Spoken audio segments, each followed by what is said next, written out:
Welcome to Subtle Storytime. Today we're going to be reading a book called Shaped by Her Hands, a story about potter Maria Martinez. This book is written by Anna Harbor Freeman, who is Tewa, and illustrated by Barbara Gonzalez, who is the descent of the Osage Nation. I hope you enjoy this beautiful book. Now let's get ready for story time.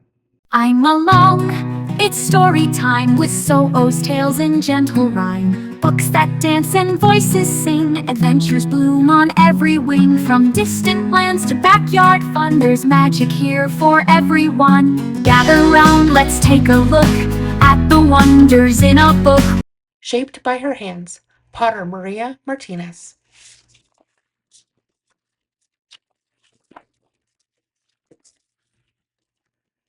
Maria Povica grew up surrounded by clay. It was in the earth under her deerskin untold, in the thick adobe walls of her Pueblo home, and in the large jars that held her water, gathered from the nearby Rio Grande.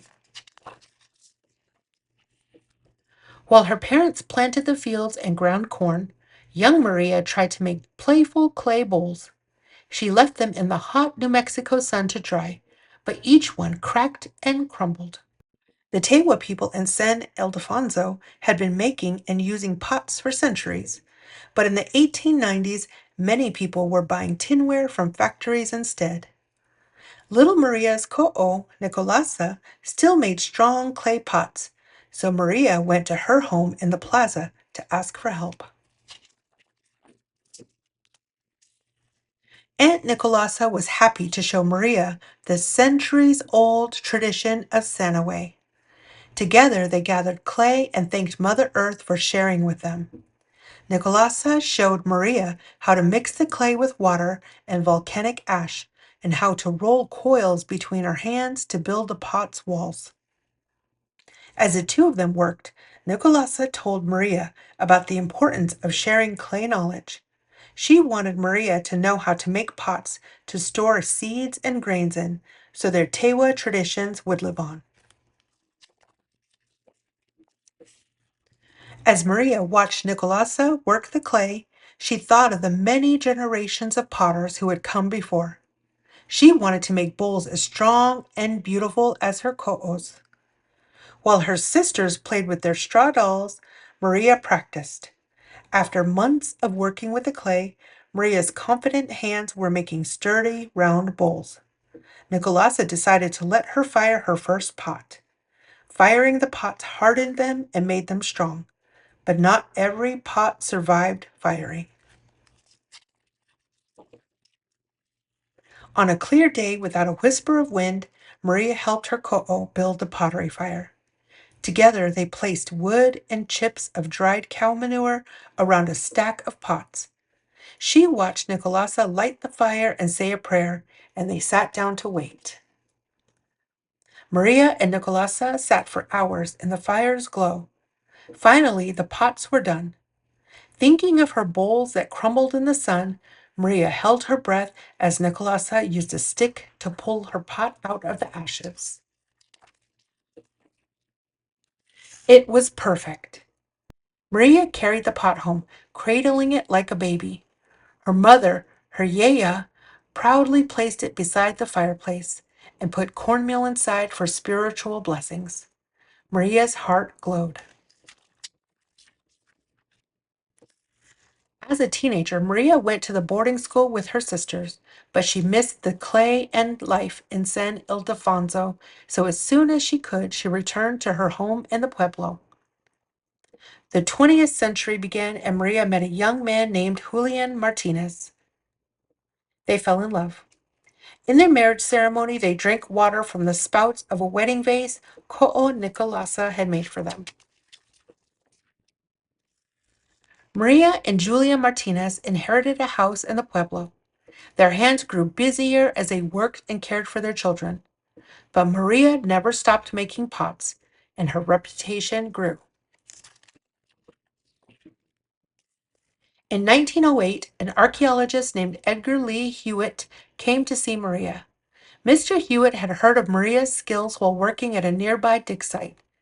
He asked Maria if she could create a pot based on an ancient sherd of black pottery that had been uncovered on the dig. Maria had never made anything polished as fine or fired so black. She knew it would take hard work and patience, but she wanted to try.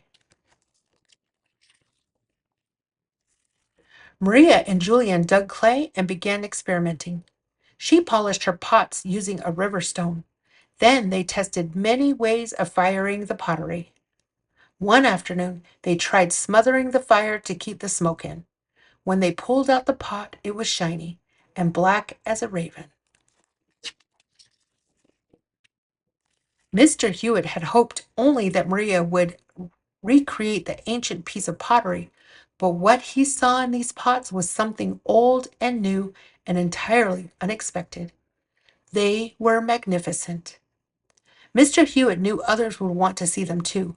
He put one of the pots in the Museum of New Mexico where he worked and brought the others to shops in Santa Fe.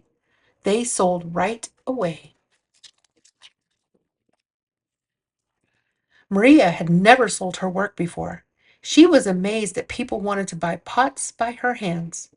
Julian began painting intricate patterns, feathers, and water serpents onto Maria's polished pots using a yucca blade brush. These black on black pots sold as fast as Maria and Julian could make them. Maria needed more hands to keep up with demand, so she taught her friends and relatives to help. Blackware flourished in San Ildefonso.